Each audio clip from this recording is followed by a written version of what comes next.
دو مباحث ہیں وہ میں آپ کے سامنے بیان کروں گا۔ ایک بات ہے کہ جن چیزوں کے ساتھ علاج کیا جاتا ہے، تو علاج کو اگر ہم دیکھیں گے تو انہیلر کا استعمال کیا جاتا ہے۔ جو بندہ دمہ کا مریض ہو وہ انہیلر کا استعمال کرتا ہے۔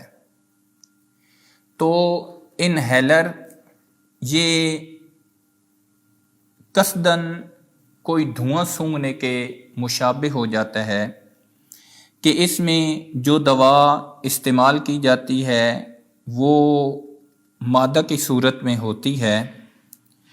تو اگر یہ جس طریقے سے اگر خود غبار وغیرہ اگر ناک کے ذریعے جاتا ہے تو روزہ نہیں ٹوٹتا، لیکن اگر کسی چیز کو، کسی بھاپ کو بندہ خود اندر لے جائے تو پھر اس سے روزہ ٹوٹ جاتا ہے۔ اگربتی کی خوشبو سونگھتا ہے تو اس سے روزہ ٹوٹ جاتا ہے۔ تو انہیلر کے استعمال کے اندر بھی بندے کا روزہ ٹوٹ جاتا ہے۔ اس لیے وہ حضرات جو کسی ایسی بیماری کے اندر مبتلا ہیں کہ ان کو دن کے وقت انہیلر استعمال کرنا ضروری ہوتا ہے، اس کے بغیر گزارا نہیں ہوتا ہے، تو پھر وہ اگر کچھ ایسے ایام ملتے ہیں کہ جن میں وہ قضا کر سکیں تو پھر وہ اس روزے کو قضا کریں جن میں تکلیف کم ہوتی ہے، اور اگر ایسا نہ ہو تو پھر وہ روزے کا فدیہ دے دیں کہ پورا سال ان کو قضا کا وقت نہیں ملتا۔ دوسری چیز ہے، آج کل جس طریقے سے آپ حضرات کے علم میں ہے کہ کرونا کی بیماری بہت زیادہ ہے، تو بعض لوگ بچاؤ کے لیے بھاپ لیتے ہیں اور بعض علاج کے طور پر بھاپ کو استعمال کرتے ہیں۔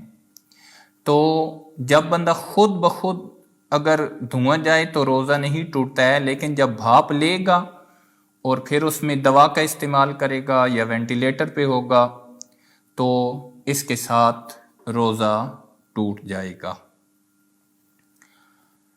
اور بعض اوقات بندے کے اندرونی نظام اس میں خرابی پیدا ہو جاتی ہے، تو اس کے لیے مسائل بنتے ہیں کہ جسم سے چیزوں کا اخراج نہیں ہو سکتا ہے،